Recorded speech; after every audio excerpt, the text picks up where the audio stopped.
마켓 무버입니다. 전 세계 증시의 시선은 지금 미국과 주요국들의 무역 협상에 쏠려 있죠. 스위스에서 지난 주말 있었던 미국과 중국의 무역 협상은요, 마라톤 협상이라는 별명이 붙을 정도로 10시간이나 예상보다 시간을 오래 끌었습니다. 다른 국가들이 한 2시간 내에 끝났던 것과는 굉장히 대조적이었는데요. 그만큼 이번 협상이 양국뿐만 아니라 전 세계 경제에 중요한 영향을 미치기 때문이라는 생각이 듭니다.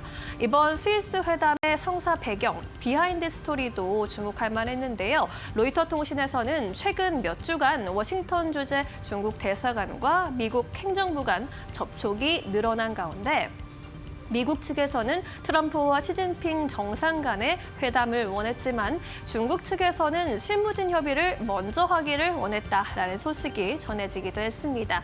결국 중국의 협상단 대표로 중국의 경제 실세인 허리펑 국무원 부총리가 나선다라는 소식에 미국 측에서도 납득했다고 하는데요. 이번 주말의 협상에서는 일단 토요일에 스위스 유엔 대사관저에서 협상을 시작했습니다. 오전 10시부터 오후 8시까지 무려 10시간 동안 진행이 됐습니다. 이날은 구체적인 언급은 없었지만요. 일요일에도 회담이 지속이 되면서 미국의 베센트 재무장관과 중국의 허리펑 부총리 모두 협상 이후 실질적인 진전을 이뤄냈다라고 우호적인 발언을 내놨습니다. 현지 시각으로 12일 오전에 공동 성명이 발표된다라는 소식까지 들려온 상황입니다. 이를 두고 협상에 따른 여러 가지 시나리오도 외국계 IB에서는 제시하고 있는데요. JP 모건 체이스에는 관세 협상에 따른 시나리오를 4가지로 좀 나눴습니다.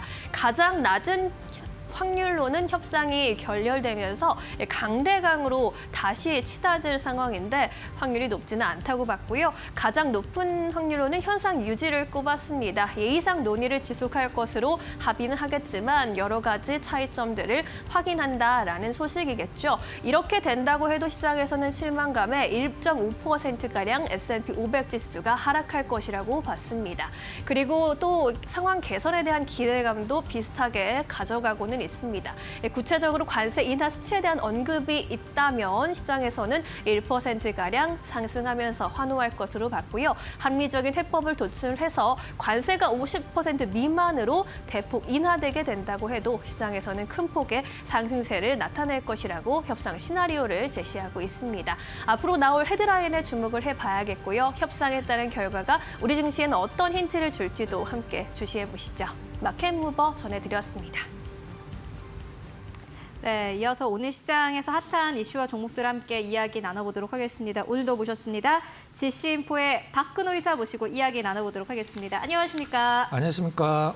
네, 오늘도 이사님 모시고 시장 이야기 해보도록 하겠습니다. 오늘 시장이 괜찮아요. 이제 2,600선 눈앞에 두고 있습니다. 기관이 2,000억 원 넘게 현재 코스피 안에 사고 있고 코스닥도 강보합권 724선에서 거래되고 있습니다. 특히나 오늘 좀 반도체 쪽이 꽤나 강한 흐름 보여주고 있고 테마 쪽도 굉장히 강력한 흐름을 보여주고 있습니다.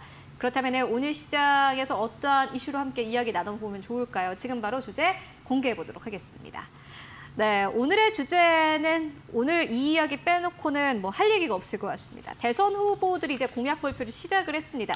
주요 10대 공약이 전부 다 좀 공개가 됐는데 같은 부분도 있고요. 다른 부분도 있고 일단 전체적으로 공통적인 부분이 어떤 것이 있는지 잘 살펴보실 필요가 있을 것 같고요. 오늘 증권사에서는 지금 이 시점에 대해서 어떻게 생각하나 봤더니 지출이 많아질 거다. 네. 그래서 앞으로 코스닥 쪽에 조금 더 기대를 해볼 법하다라는 이야기도 나오고 있습니다. 이러한 상황을 박근호 이사님께서 어떻게 보고 계신지 종목도 보고 계신 게 있는지 네. 궁금합니다. 일단 있으신가요? 종목이? 한 2개 정도 보고 있는데요. 좀 그거는, 하나는 좀 약간 짧고 하나는 좀 약간 길게 봐야 될 거를 좀 좋습니다. 간단히 네. 설명드려보도록 하겠습니다.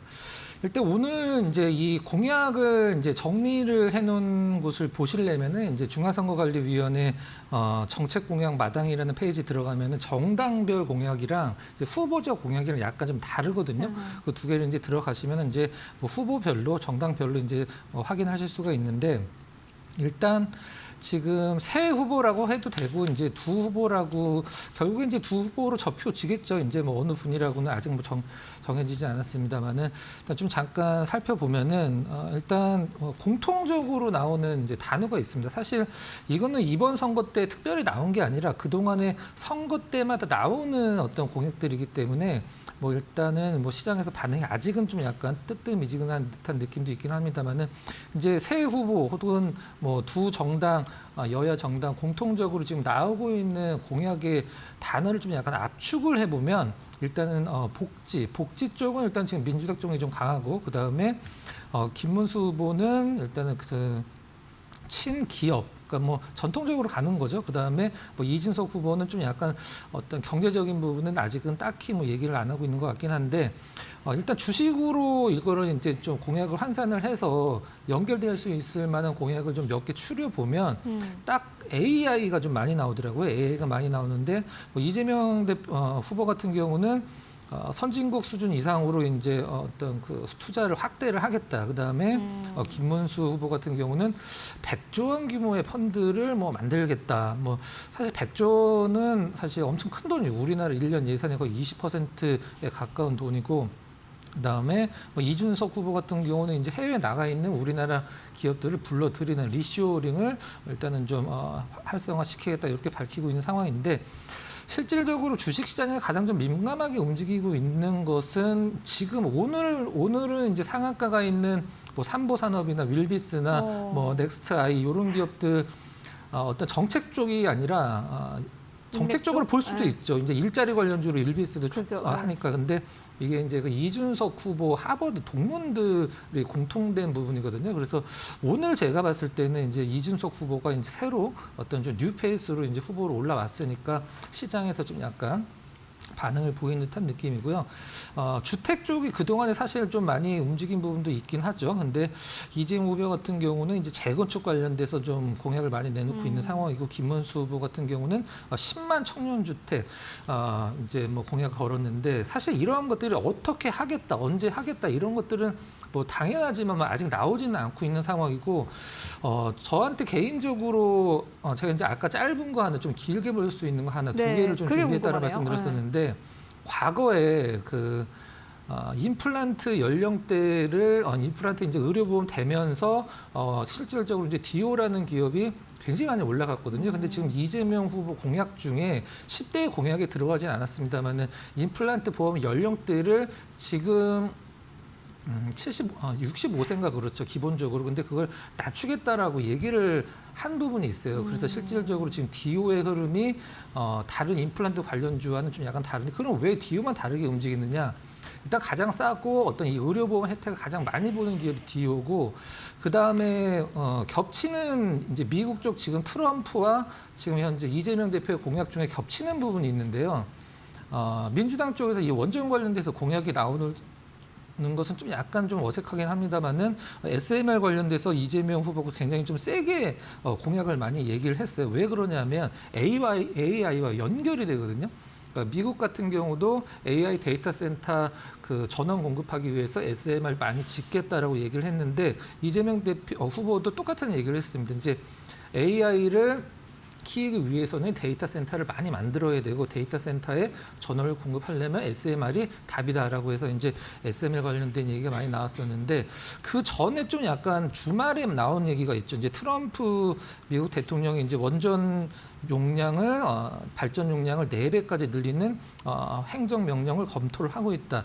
이 두 개를 일단 종합을 해봤을 때 이제 공통 분모가 이제 원전 관련 기업이니까 미국 정책이랑 엮겠다. 그렇죠. 이제 두 개가 이제 같이 어떤 플러스 알파 시너지 효과를 낼 거라고 생각을 하고 있고 두산 에너빌리티 같은 경우는 사실 원전이 굉장히 좀 약간 힘든 섹터긴 하죠. 이제 중간중간에 약간 예상치 못한 노이즈도 많이 나오긴 합니다만은 두산 에너빌리티는 LNG 발전 관련돼서도 이제 그 가스 터빈 관련돼서 굉장히 큰 기술력을 갖고 있는 기업이라 두 개를 좀 약간 뭐 공통 분모를 갖고 있는 기업을 찾는다라고 하면 두산 에너빌리티 그 다음에 만약에 된다라고 하면은 그 임플란트 의료보험 적용 나이가 내려간다라고 하면은 디오가 가장 좀 실질적으로 실적에도 수혜를 많이 받을 것으로 생각하고 있고요. 2014년도에 임플란트 보험 생기면서 디오가 엄청난 상승을 했거든요. 일단은 그 부분은 아직까지는 뭐 정해진 바는 없으니까 조금 더 지켜보시고 오늘 너무 긴 이야기를 가지고 오셨네요. 먼 이야기. 네, 오늘 건설주 상승은 어떤 주택과의 공약 때문이 아니라 이제 워낙 흐름이 괜찮았으니까 그렇죠. 그거에 관련된 연장성상에서 좀 올라갔다 이렇게 보시면 될 것 같습니다. 네, 알겠습니다. 공약이 꽤 많죠. 여러분들 요거 한번 체크해 보실 필요가 있을 것 같습니다. 특히나 5월 18일 일요일 저녁 8시에 대순 후보 간의 공식 토론 일정이 가장 첫 번째로 잡혔습니다. 그렇기 때문에 여기서 어떤 내용들이 논의가 되는지 잘 살펴보시고 또 주식시장에는 어떻게 주가로 연결될지 함께 꼭 연결해서 보시면 좋을 것 같습니다.